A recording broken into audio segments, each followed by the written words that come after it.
We want to thank you, Heavenly Father. We want to give praises, glory, honor, adoration, thanksgiving, and every appreciation for the work the Lord you've done in our midst, oh God.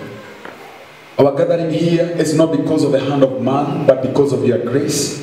It is because of the love the Lord you've shed a blood upon our hearts and covered the multitude of the sins that was upon us, our Father. We give you praise because, Lord, you've called us by your name and you've invited us, everlasting, to dine together with you even this morning in Jesus' name. As we gather here, Father, we are so assured that, Lord, you are in our midst. And we are so grateful that, Lord, you shall not leave us alone. But as the rains come from the heavens and leaves the ground not the same again, so shall it be with our hearts this morning as we bask in your presence, that we shall receive from you the full measure of grace. We shall receive from you the fullness of God in our lives, O God Almighty. The Zoe life, O God Almighty. And we shall be transformed of you in Jesus' own name. We do also want to gather here, everlasting Father, as our first Sunday, everlasting, under this roof, to give you praise for what you've done, O God Almighty. You are doing some mighty and marvelous in our eyes, O God, and our hearts are full of thanksgiving, Almighty, to acknowledge, O God, that this far it has taken your hand. This far it is by your grace, O God. This far it is because of you who has been behind everything, O God, to cause us to be perfected in the same way, Lord, you want us to operate. We give you praise and glory in Jesus' own name. And we do so pray, our Father, that in this place you shall make it your habitation. That in this place you shall hear our cry. In this place, Father, you shall lift the burdens of them that are loaded, O God. In this place you shall heal the sick and comfort them that are mourning, our Father. In this place, Jehovah God, you shall restore them that have lost anything in their lives in Jesus' own name. In this place, Jehovah, you shall save and redeem. In this place you shall teach, equip, and ground, our God. And in this place your name shall be exalted far above all kingdoms and dominions, our Father. We pray, may you take your rightful place in our midst, our Father, this morning. And may you take charge over everything that relates and how it happens in this place for the praise and glory of your holy name. We thank you and we bless you. This we pray, trusting and believing in the mighty name of our Lord Jesus Christ. Amen. Everybody say amen. Amen. Matendo ya Mitume 20, Acts chapter 20. Last Sunday we covered Acts chapter 20 from verse 1 all the way to verse 12. Siku ya leo tutaanzia mstari wa 13 tusonge mpaka chini tumalizie this chapter. And some few things I would like to mention even before we get to the word of God is that by and by, as we go study the word of God in the book of Acts, we are realizing there is a lot of establishment of the correct doctrine in Acts, the book of Acts itself. Hallelujah. Watu wanaweza sema, mchungaji ulichagua hiki kitabu sababu ulikuwa unataka tukosoe mambo ya imani na itikadi na doctrines. Mimi sikujua. I just felt that there is a desire in me. We start by studying the book of Acts. But as we study the book of Acts, tunarealize kuna mambo mengi yanajitokeza kule ambayo yanatuelekeza kuhusu mambo ya imani. Hallelujah. Na vile kanisa linafaa kuwa. Ombi langu ni hili siku ya leo. Sababu tumeamua kupitia utaratibu from verse to verse, book by book, chapter by chapter. I pray that you shall not see as though it's the intention of the man of God to teach you only on certain areas and to less focus on other areas. Najua nasema hivi sababu, as we shall see written in our scriptures today, there is something called the whole counsel of God. As we study the word of God, there is the way the Bible reveals itself. Hallelujah. And that's what we want to focus on. Bwana Yesu asifiwe. So the book of Acts chapter 20, I'm reading from verse 13. The Bible says this. Then we went ahead to the ship and sailed to Assos, there intending to take Paul on board, for so he had given orders, intending himself to go on foot. Verse 14. And when he met us at Assos, we took him on board and came to Mytilene. We sailed from there, and the next day came to opposite Chios. The following day we arrived at Samos and stayed at Trogyllium. The next day we came to Miletus. Then Paul decided to sail past Ephesus so that we would not have to spend time in Asia, for he was hurrying to be in Jerusalem, if possible, on the day of Pentecost. Hii mistari sio mara nyingi sana utaisikia kisomwa, na hata majina yenye hapa ni majina magumu mamiji fulani tofauti. But one of the things I want you to see here is Paul allows others to use the boat or the ship, and he himself goes on foot. Hallelujah. It's not often that you will find people who are called of God and they are the mainstream leaders in ministry, allowing others to take the privileges, and he himself walks on foot. And this is the reason why, even when someone asks me, which line of ministry do you want to take? I always feel I want to approach ministry the way Paul approached it. And today we'll learn quite a number of things from Paul. And one of the things we are learning here is Paul allowed others to board the means of transport which was prestigious of the day, while he himself used foot. Bwana Yesu asifiwe. Kwa hivyo sio shida na sio makosa mchungaji kwenda na miguu ili hadi washiriki wanaenda na gari. Bwana Yesu asifiwe. Unajua mimi nimesikia watu wengi wanasema hapana, mchungaji hawezi tembea miguu ili hadi sisi tunaenda na magari. Paulo aliamua yeye mwenyewe. The Bible is saying, Luke is writing, is telling us he had purposed and he had ordered it to be so. Yani yeye mwenyewe anajua anaweza chukua hii privilege, lakini anaamua I'll allow others to get the benefit. Me, I'll walk. Blessed be the name of the Lord. Amen. Hallelujah. Hiyo inaonekana injili ni kama haijahubiriwa Nairobi sana. Wachungaji watembee, washiriki waende na magari. In fact, the opposite happens. We always see let the wachungaji use the most recent car. Sisi tutembee. I don't think if the humility is coming from the man of God, he can allow others to take the privilege while he himself is walking. Blessed be the name of the Lord. That is the only thing I wanted to mention about these few verses. The rest of the things is the cities they were moving from this one to the other one. Then we come to a place called Ephesus. Ephesus ni mahali kanisa limehubiriwa, kanisa limekuwa limekusanyika, watu wameanza kuokoka, wamekusanyika kama kanisa. Paulo lile kanisa aliachia watu fulani, tutaona katika maandiko. Nikitaka tusome mstari now further because I want to dwell a bit on these verses and we shall be blessed together. From verse 17, Acts chapter 20, from verse 17. Binasema hivi. From Miletus he sent to Ephesus and called for the elders of the church. And when they had come to him, he said to them, you know from the first day that I came to Asia, in what manner I always lived among you, serving the Lord with all humility, with many tears and trials, which happened to me by the plotting of the Jews, how I kept back nothing that was helpful, but proclaimed to you and taught you publicly from the house to house, testifying to Jews and also to Greeks repentance towards God and faith towards our Lord Jesus Christ. And see now, I go bound in the Spirit to Jerusalem, not knowing the things that will happen to me there, except that the Holy Spirit testifies in every city, saying that chains and tribulations await me. But none of these things move me, nor do I count my life dear to myself, so that I may finish my race with joy and the ministry which I received from the Lord Jesus, to testify the gospel of the grace of God. Hallelujah. Hii mistari ningetaka kukolea hapa kiasi na naamini tutabarikiwa pamoja. Jambo la kwanza tunaliona mlango wa 20 mstari wa 17 kitabu cha Mitume ni ya kwamba Paulo anasema niitiwe wazee wa kanisa la Ephesus. So swali ni je, kwani kanisa lilikuwa linaongozwa na wazee? Mbona Paul hakusema niitiwe pastor wa kanisa la Ephesus? Niitiwe kiongozi fulani wa kanisa la Ephesus. Mbona Paulo anasema niitiwe elders wa kanisa la Ephesus? Naomba siku leo nisikize. Kuna mambo matatu ningetaka kuelezea hapa. There is something we call church government. Church government ni vile kanisa linaongozwa. Duniani kote kuna aina tatu peke yake, 3 types of church government. Ya kwanza inaitwa episcopal.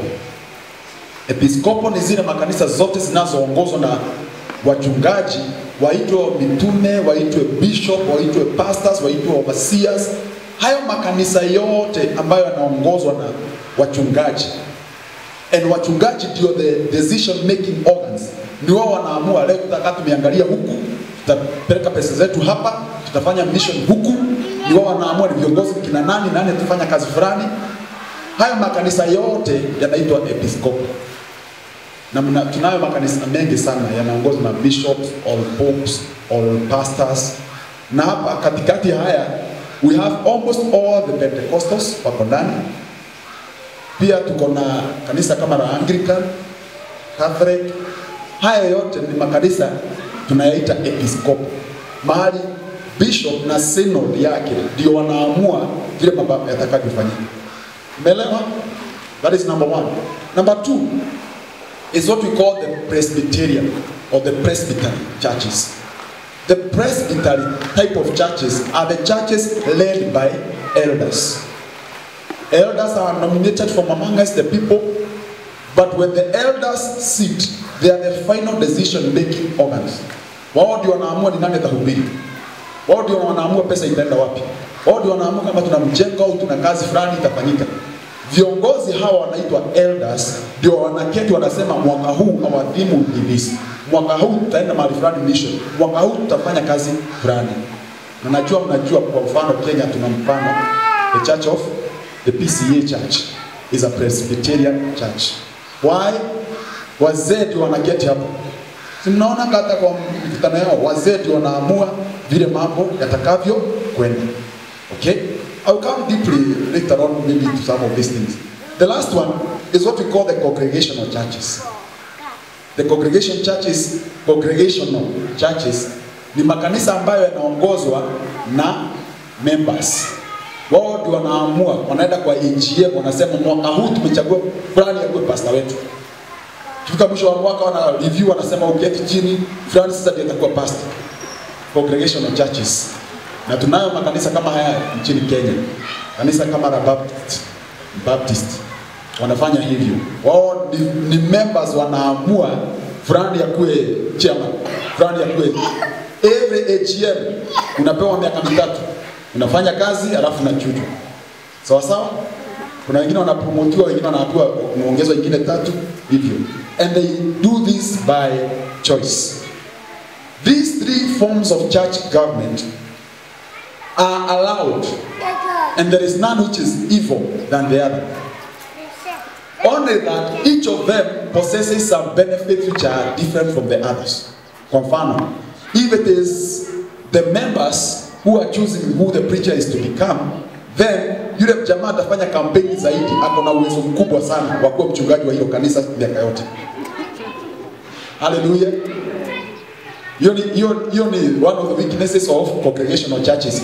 Nayo pia congregational churches hawezi kupelekwa mahali popote na mchungaji. Akileta shida wanamchuja, wanaleta mwingine. Kwa hiyo mchungaji akiharibu injili hapa, unamwambia hata tamu yako haitaisha. Wewe tumefanya special general meeting, tunakuweka nje, tunaweka mwingine. Huyo mchungaji akisema hii kanisa nitaipindua, ataambiwa wewe ndio utaenda, sisi tuko hapa. Umeelewa? But now the episcopal churches, naye pastor akona mamlaka kuliko watu wote. The problem is yeye pia akiamua atapindua chochote, aamue pesa za hapa zote ataweka kwa mfuko. Basi washirika watakuwa na power za kumtoa. Unaelewa? The only thing they can do is to walk away. So there are differences in this kind of church government. There are different types of church government, but we find the one which we find often in the New Testament is that one of the elders, where the elders are in charge and they learn the organization, the church structure in every way. What we find with that is the elders must have certain qualification. Hallelujah. So elders, ili ukubalike kuwa chairman wa kanisa, lazima sasa unaanza kupitishwa katika mikakati fulani ambayo inachuja wengine na inaruhusu wengine wafanye kazi ya Mungu. Kwa mfano, the elders must be husbands of one wife. Should not be given to drink. Hallelujah. Should be sober minded. Should not be easily angered or by an riot. There are several things. I don't want to go to the details of this because this is not part of the message of the day. This is to show that church can adopt any type of church government, and whichever method you choose, then you must know that there are pros and cons. Kuna benefits za kuwa na church government na hivi, na kuna shida ya pande nyingine. I would, as a person, go for a combination of episcopal and elders, the Presbyterian. Kukuwe na wachungaji ndio wanaongoza sehemu fulani hasa mambo ya kiroho, lakini elders washikilie mambo mengine, na elders wakuwe wako na uwezo wa kukosoa mchungaji. Hallelujah. That way you strike a balance. Elders wataketu wakimuuliza mchungaji maswali na mahali fulani ulituhubiria, nasikia hapa ulikosea. Wanatuma mtu mmoja anakuja na kukosoa, ili kusiwe na yeyote kwa kichwa zaidi ya wengine, ili mchungaji asikuje baadaye aseme sasa madhabahu itakuwa pande ile, anapigwa watu kile anataka. Sasa nyingine anapeleka pande hii, baadaye mwingine anapeleka huko. Mara saa nyingine anasema wacha tukue kwa Sunday school wao kuja hapa. Hizo vituko kusikuwe na games kwa kanisa. Hallelujah. At the end of the day we need to have balance. Blessed be the name of the Lord.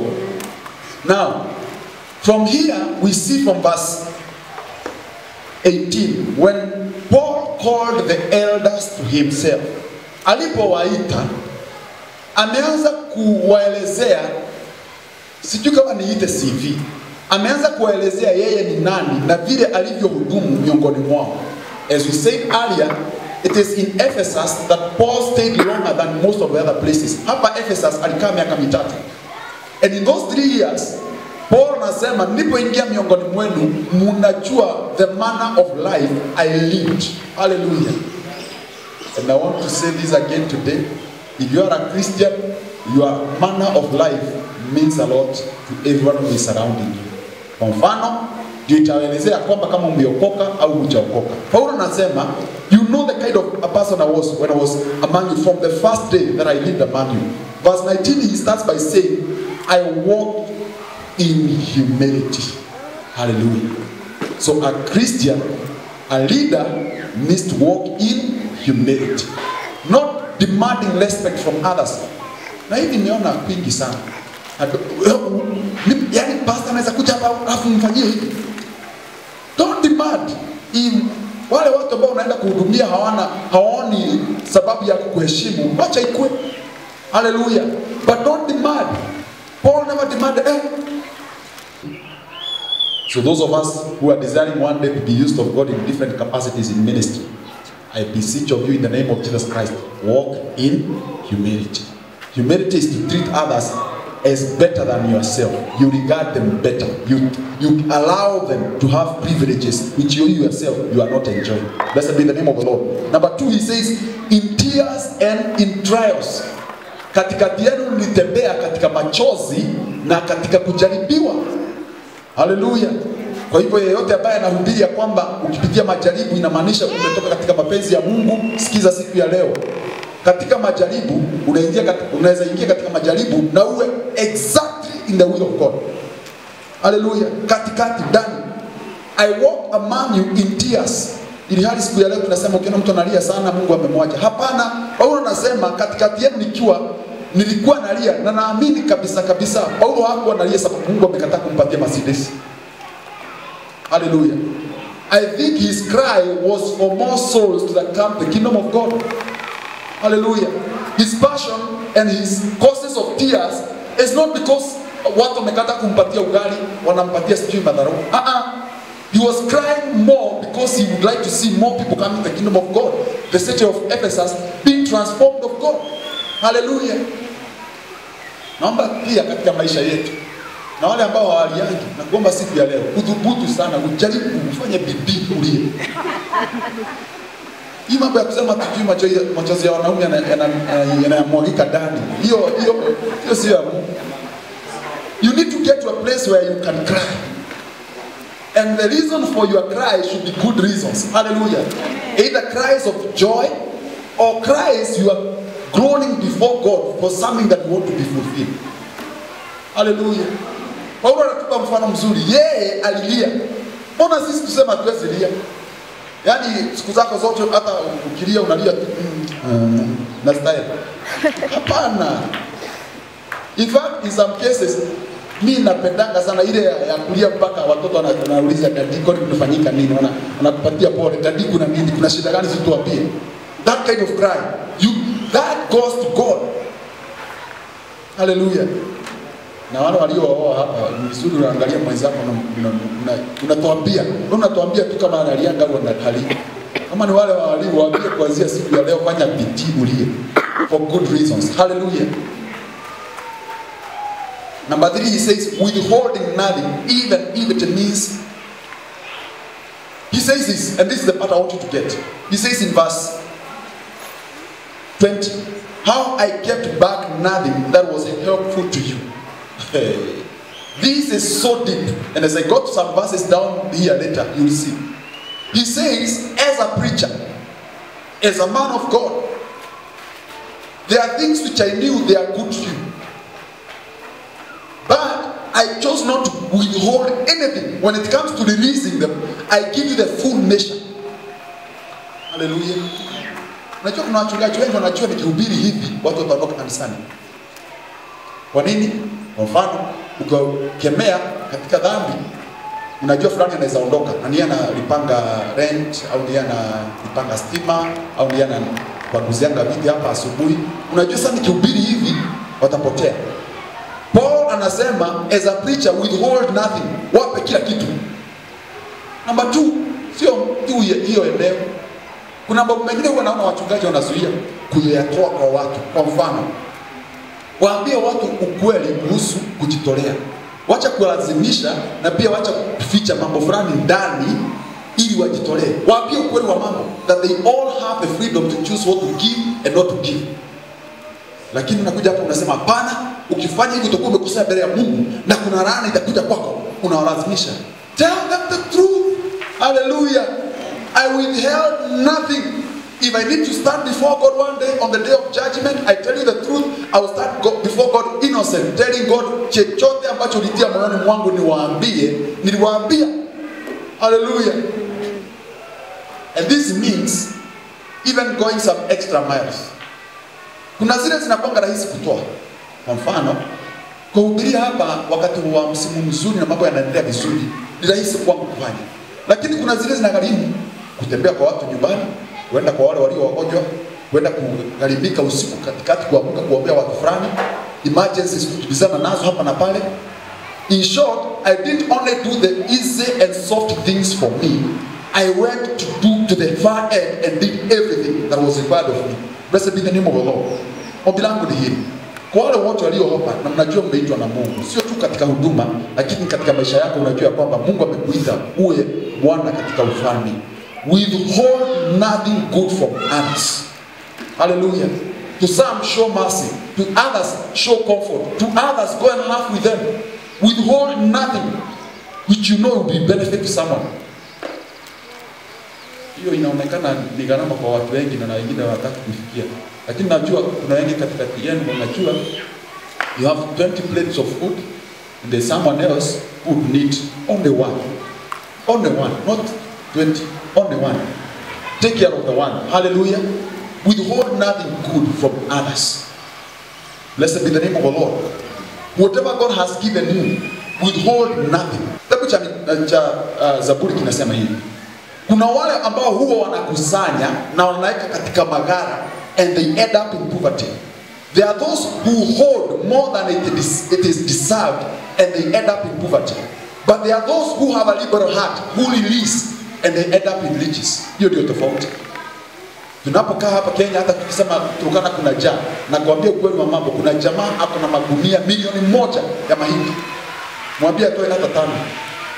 They hold more than it is deserved. Unajua kuna ile chakula, unajua kabisa hii chakula inatosha mwezi mzima. Ile excess patia watu wengine. Lakini ni makosa sana, especially kwa Wakristo, chakula inaharibikia kwa fridge. Unatupa paketi mzima za maziwa, nyama sijui minofu unatupa. There is something that we are not preaching. Blessed be the name of the Lord.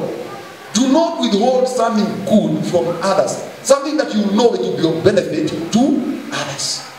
Hallelujah. Binasema pia alihubiri both in public and in private. Kuna wale waliowapata kwa barabara, pia kuna wengine aliingia katika manyumba zao.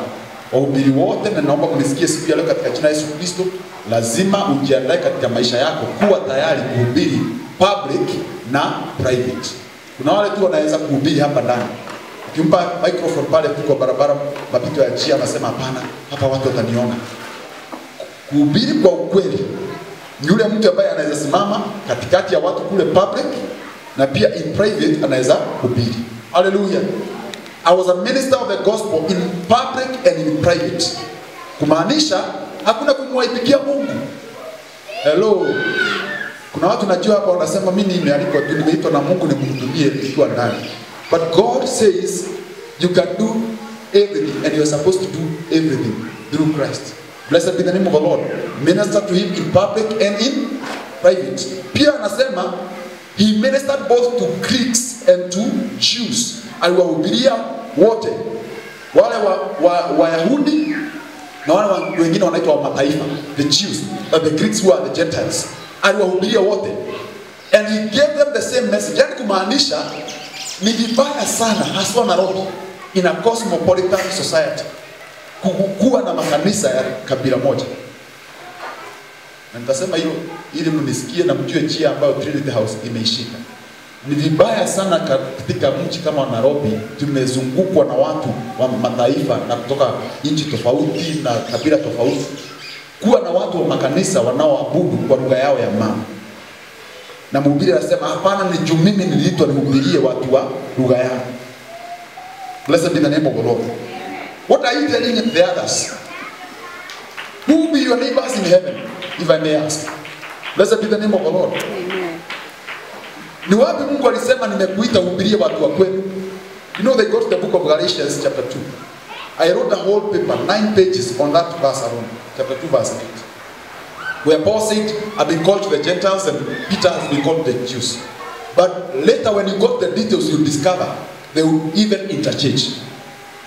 Hallelujah. Peter would go to the Gentiles. And you know very well from the book of Acts about Meisoma, kuanzia mstari in chapter 9. Peter was sent, mpaka anaambia mkusita kula hizo vitu ni vibaya. And God purposefully sent him to the Gentiles. Maanisha, there's no way we can argue that Peter was not an apostle to the Gentiles. Hallelujah. Blessed be the name of the Lord. Naomba hii chia, na wale wanaotamani, najua kuna watu wanasema, ndio mimi nataka kuhubiri na hii lugha. But even as you do it, make an effort. Hapa ni nani hawezi ongea Kiswahili? Hakuna. Make an effort to reach out to others of different tribes. Wacheni kupanga mission zinaenda tu kwenu kijiji. Hello. And then mpaka watu wengine. In fact, I'm desiring one day, na hili kanisa ukisema unataka kuwa mchungaji, unataka kufungua branch, ukue tayari, because I have a place earmarked for you. I have a place earmarked for you, 2 places. Tunaenda Rodwa, branch ya kwanza, na nyingine tunaenda South Coast. Kama unataka kuwa mchungaji, jiandae. Hallelujah. Hii mambo ya kusema hapa Githurai ndio watu wamejaa, hapana. Why are we going to the places where there are many other churches? Twende kwa mahali watu hawajafikiwa na injili. Blessed be the name of the Lord. Hallelujah. Enda ubiri pale. Esther alikuja hapa juzi last Sunday akatuambia mahali pale Moyale hakuna makanisa. Anaenda tu anasikia ni stories tu ziko. Tunahitaji makanisa mahali kama pale. Watu waandaliwe vizuri tukutume Moyale. Usijali chakula, mavazi, nyumba, kanisa hili litalipa. Lakini kuwa pale kubiri injili. So hii mambo ya kuongea lugha ya mama kuanzia Monday mpaka Friday. Anza kujifunza mapema lugha zingine. Hallelujah. Juu tutakutuma pale. Bwana Yesu asifiwe. Hope mnanielewa na mnajua ile njia tunashika. All nations, all tribes belong to God. Paul would write later in the book of Galatians, I believe, that there is neither Jew nor Greek, nor Gentile, nor the uncircumcised or circumcised, neither Scythian or non-Scythian. All of us belong to the kingdom of God. Hakuna kabila ya Mungu na makabila ambayo sio ya Mungu. Hallelujah. Hallelujah. Amen. Na ikifika katika wakati wa siasa, tafadhali ndugu zangu, mnielewe, hiyo njia tuifuate. Sio sijui tukifika kanisa fulani na political party hii, kanisa fulani na political party hii. Hiyo ni vituko. Na hiyo hatutafanya hapa katika jina la Yesu Kristo. We all belong to one God. Hallelujah. Paul ministered to both Greeks and Jews. And funny enough, he taught them the same thing.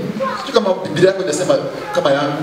Testifying to Jews, verse 21, and also to Greeks, repentance towards God and faith towards our Lord Jesus Christ.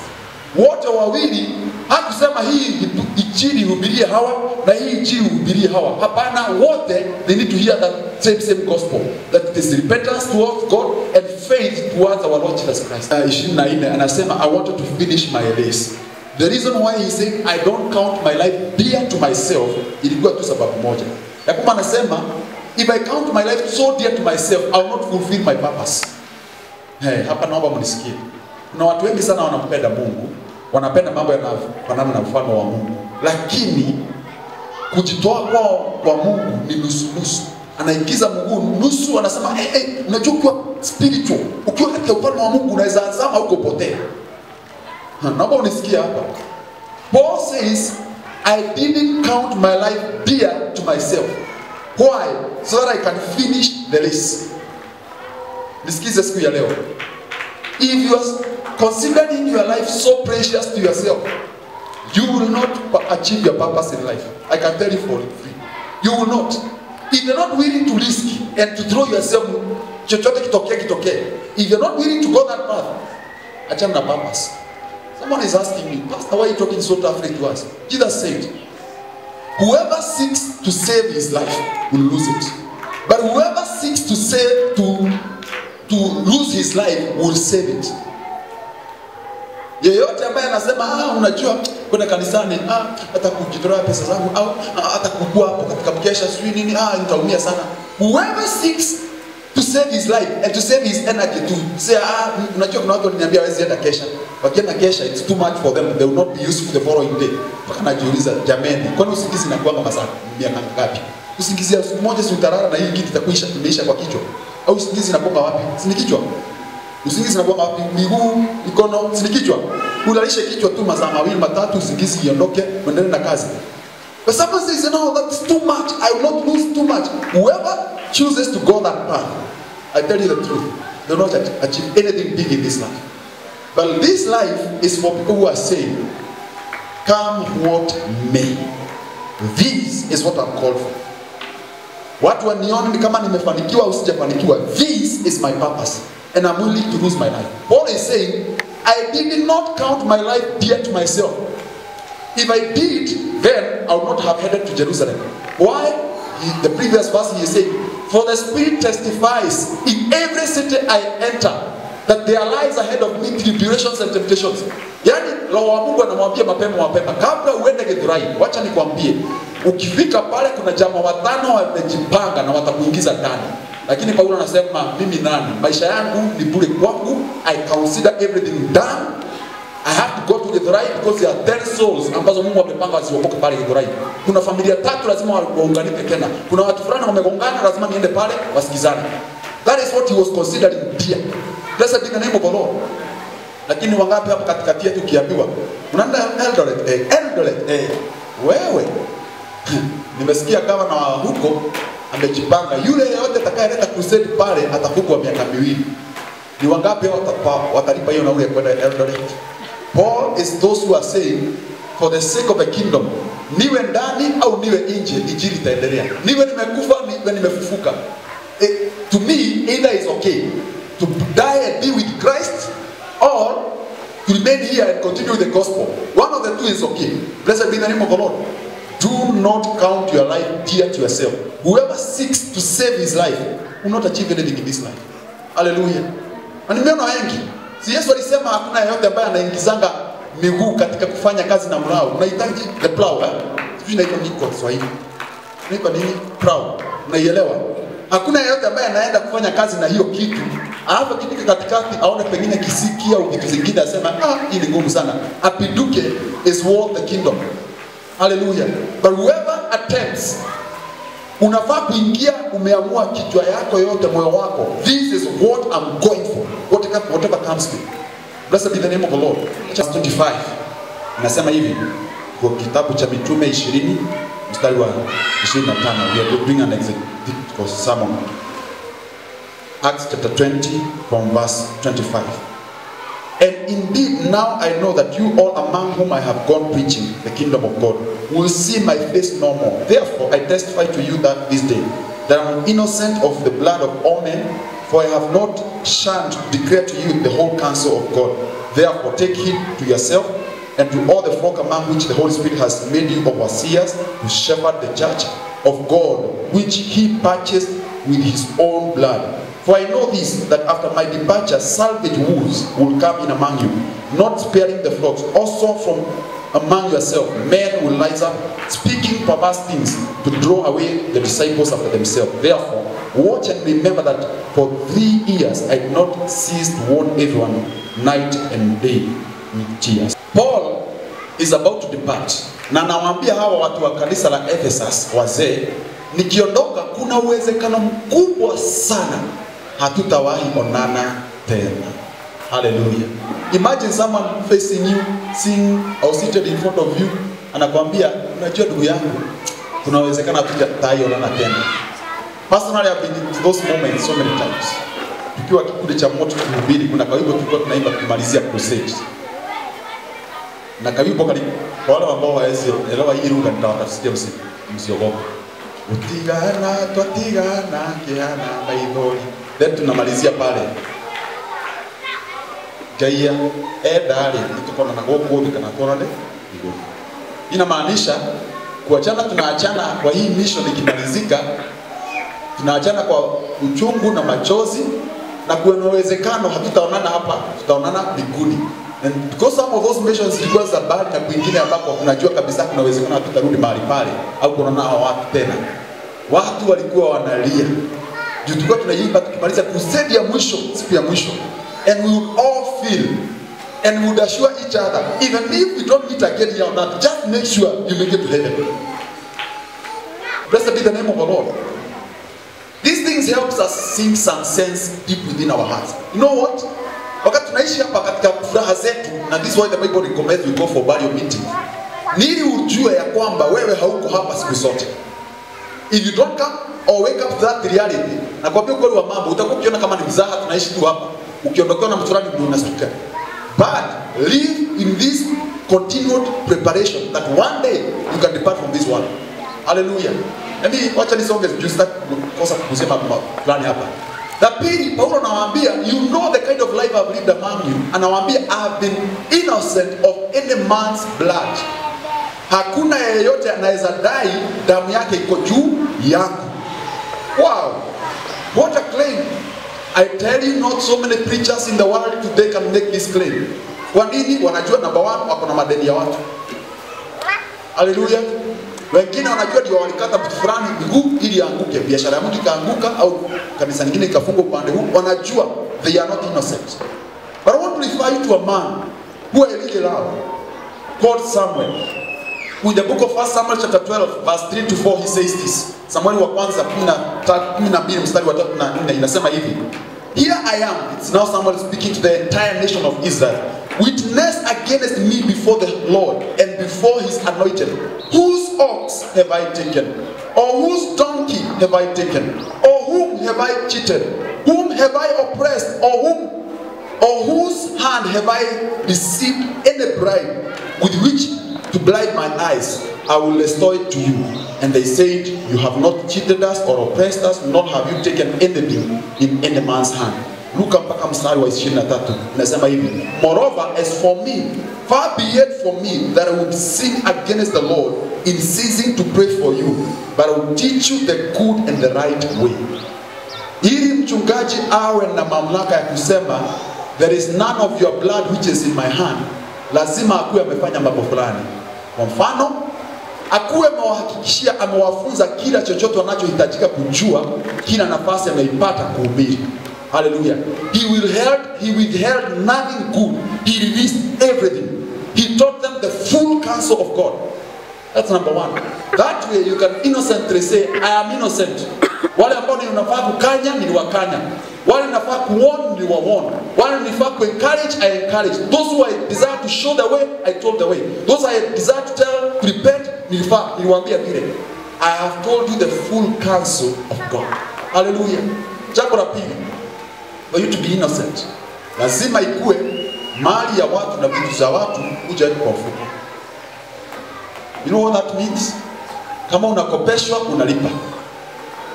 Members, nisikize siku ya leo. Hapa kanisani tunaanza sheria. Na sheria ya kwanza ni ya kwamba watu wafai kukopeshana kama wanakopeshana kwa jina la kanisa. Hallelujah. Even those who come after me, even ministers or preachers, if they come to you in the name of Minister so and so, I'm Pastor so and so, nikopese chakula ya siku mbili. nakwambia uchukue mamlaka yenye nakupatia siku ya leo. Don't give that to them. Hallelujah. Why? We want to retain something called innocence. Nehemiah built something called asali in the book of Nehemiah from chapter 4. Watu wanakopeshana halafu naitishana pamoja na interest. Hiyo ni marufuku katika ufalme wa Mungu. Nasema hivi kwa sababu ili wachungaji wawe innocent, lazima wahubiri na njia ikiwa wazi na watu wote waone kweli kabisa hawa watu hawahubiri ili watunyang'anye. Blessed be the name of the Lord. What do I mean here? Mimi nishahubiri na kukaingia wachungaji wengine wanaonikopa pesa. And I lent money to them. But those people later on you come to discover the intention was not to return the money. Nijua naona wewe uko na nyingi hata ukinyang'anywa kiasi fulani huwezi sikia. Unaelewa, kuna watu kama hao wanaona huyu ako na nyingi tunafaa kukula sisi zote. So wanaona wananyemelea wanapakata kiasi pande hii wanakata kiasi pande hii. Hawana intention ya kurudisha. I'll tell you the truth, they never went far.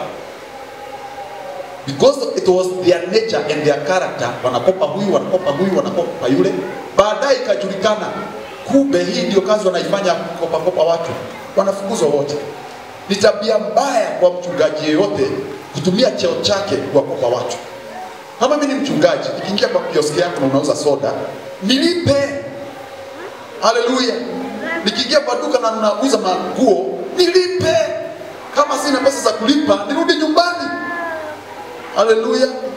Ndio naona siku ya leo ni vibaya mno, na tutasoma katika maandiko wachungaji kutokuwa na kazi ya kufanya. If you are idle, I tell you the truth, on Tuesday utapumzika Sunday, umechoka Sunday, or Monday umechoka Sunday. On Tuesday unaanza kuzunguka nyumba za watu. Mama nimeona tuombee hii nyumba yako. Huko unapewa chai, madazi na unabeba madizi ya kukula jioni ya hiyo. Then Wednesday unaenda kwa nyumba nyingine unawaambia, hapa hii biashara yako inafaa ipakwe mafuta. Ni vizuri tuiombee. Hapo unachomoka na 2000. Hiyo tabia marufuku. Haleluya. Naambia na watu naongea, unajua nyinyi mnaonaga mchungaji akikula mali yako utanona. Nani anakuambia? Paulo anasema I cannot pride myself in eating other people's property. Let me acha nikimbia haraka ili tufikie maandiko. He says, the first thing, I'm innocent because I've not taken your thing. I've not stolen from anyone. Na Samueli anasema the same thing. Samueli anamuuliza ni nani niko na ng'ombe yake? Ili lali watu wengine ng'ombe zao 3 ziko kwa wachungaji. Na ng'ombe za Nairobi sio ng'ombe, si kweli? Ng'ombe za Nairobi ni kwa akaunti yako nafagia yote na yote kwa akaunti yangu. Ni kweli? Ng'ombe za Nairobi ninakuja kwa biashara yako nakopa nusu, nakwambia kama kwa mfano hapa tunafanya mjengo.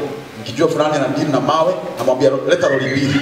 Akileta lori mbili tunaanza kumwambia tutakulipa tu usijali, baadaye namwambia jitolee hiyo kwa Mungu. Hiyo ni kuitisha ng'ombe yako. Hallelujah. If we order anything from you, the church must pay.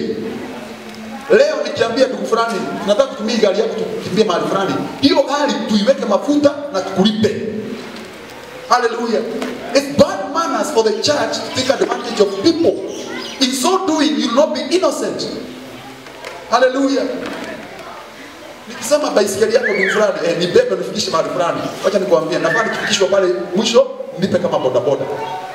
Sio nakula jasho ya mtu mwingine hapo na ng'ara kunipandisha kwa mlima na baisikeli yake alafu baadaye kufika mwisho namwambia ubarikiwe sana. Ubarikiwe nini? Nilipe. Hallelujah. This gospel is not easy. And not many will preach it like this. But I tell you the truth, this is what we need to hear. The people must be innocent. Men of God must be innocent. They must one day stand a place like Samuel stood and said, who among you have I taken a bribe from? Ni nani katikati yenu nimechukua pesa kwake? Nani? Ili hali mchungaji anaambiwa niko na kesi, mke wangu anafanya hivi na mwenye hivi, mzee naye anakuja pande nyingine. Bibi anamwambia ili ukue upande wangu nitakupatia kitu fulani na fulani. That's a bribe. Unaingia kwa kesi hapa, mzee wewe umekosea. Unafaa utubu kwa mzee na kwa mama na kuanzia kesho unafika nyumbani saa fulani. That is a bribe you've taken. Hallelujah. Tena siwaingilie wachungaji juu. Ni wale tu katikati yetu hapo wanatamani kuingia katika kazi ya uchungaji na waambia siku ya leo. Jiandae mapema. You must be innocent. Hallelujah. And to all of us who are believers here, you must be innocent. Usikule mali ya wengine na ulipi. Kuna vijana fulani nili-challenge. Wameingia kwa mkutano, kijana wakienda kwa coffee wanakunywa chai whatever, ni ndugu fulani tu analipa. Yeye halipi. Niliwaambia the next time unaenda, wewe uitishe vitu vinono. Alafu uji-excuse uachie jamaa hapa na bili. Mbona inakuwa dini yao anazoea. Ati tuende tukunywe kachai fulani. Mnakunywa mnaingia kwa mkahawa mna watch news. Saa 3 ikifikia ndio anasema nimechoka anasema fulani najua hizi you take care of. Watu wengine wanalipa. Mwachie siku moja. Na hiyo siku ukuwe umekula kuku za aina zote, ukule zile nono. Alipe asikie gharama ya kulipa vitu. Alipe acha rent hapo. Bwana Yesu asifiwe. Let me move faster. The next thing he says, I've declared to you the whole counsel of God.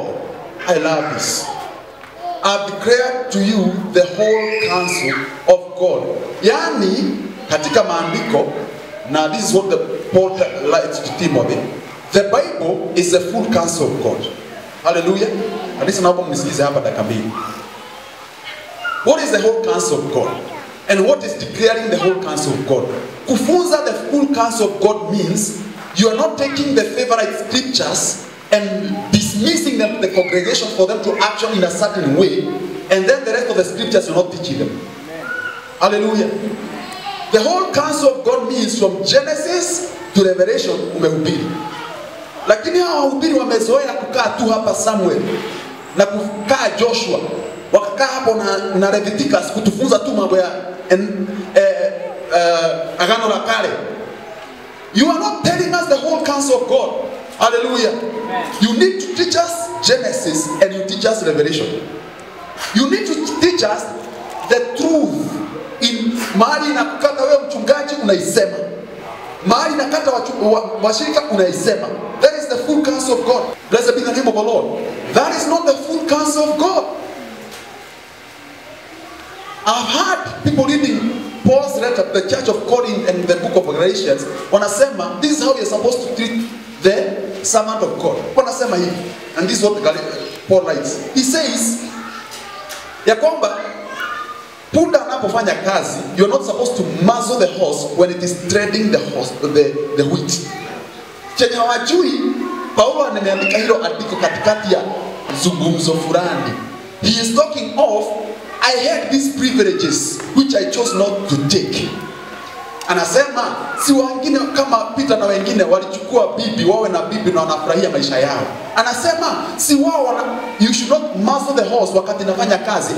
But I chose not to take the advantage of getting those resources from you people, and I chose to forfeit them. Ili hali sasa mchungaji anakuja anachukua tu hilo andiko, anasema you should not muzzle the horse when it is treading the wheat. Na maanisha munipe manono yenu, munipe mkupuke mchungaji, mumpe mali yote. Ili hali Paul, if you read the context, anasema hizo zote nilikuwa na right ya kuchukua. Hallelujah. This is the mistake and the problem of Israel when they got to the land. When they were transiting from Egypt to the promised land. Katikati wanaambia Mungu, hii mana umetupa inaoja vibaya. Tutafutie nyama fresh. Tumekula hii siku nyingi. Blessed be the name of the Lord. Covetousness is desiring what others are having, forgetting what you have is already enough. That's what covetousness is. Hallelujah. Mungu amekubariki na mke mzuri. Unaona mtu mwingine amevaa nywele inakaa, mwili unakaa, unaanza kuuliza nilikosea wapi? Si nikongojea yule. That is covetousness. In the Old Testament, walikuwa wanapeana mifano na vitu kama ng'ombe. Do not covet someone's donkey. Do not covet someone's house, someone's wife. In the New Testament, in the days we are living, it is everything that we can see. Tunaweza kaa hapa tuambie Mungu, yani Mungu, huwezi tubariki na kanisa maridadi kuliko hii. And yet where we are is way much better than the tent we were in before. Hallelujah. Blessed be the name of our Lord. May you escape the trap of covetousness.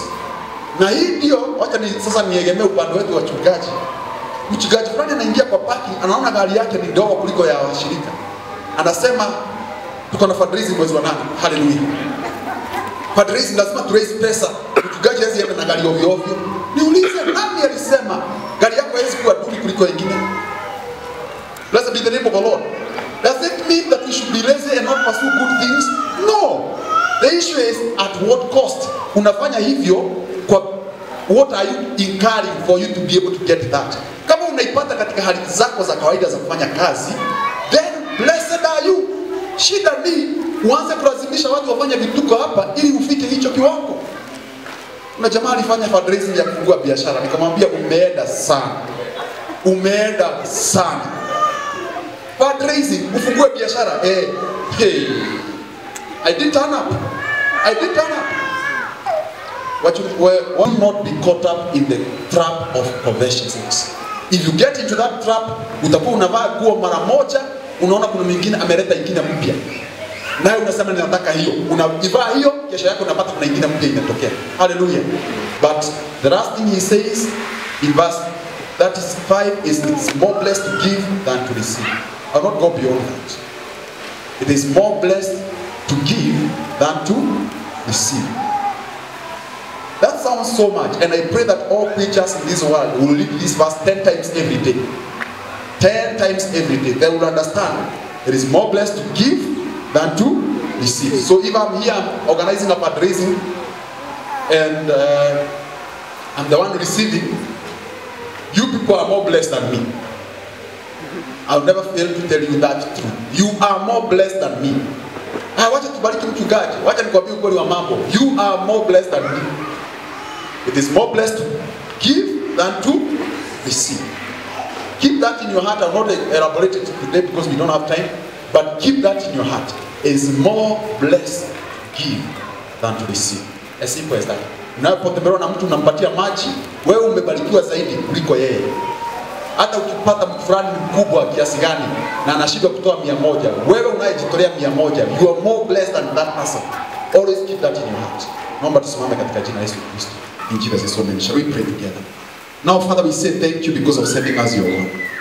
Your word is true and life to us, O God. And the far we have come, our God, we have received the full counsel from you. Our prayer and the desire of our hearts is that, Father, we shall be receptive to every truth that cometh from you. For we want to be founded in your grace and in your word. That our lives will be refreshed of you, O God. That we may be built up in this most holy faith. That your glory may be coming down upon our lives, not only in church, but even in our individual and personal lives, O God. If there are people who here, Father, have gone astray from your will, I pray may you forgive them. May you take away the guilt from their hearts and their shoulders, O God. Every condemnation, our Father, may it be emptied out in Jesus' name. May you heal the sick. May you comfort them that are mourning. Jehovah God Almighty, may you restore them that have lost, oh God. May your grace and power abound unto your own because you love them. We thank you, dear Father, and give you praise. To be praises and glory. In Jesus' name we pray. Amen.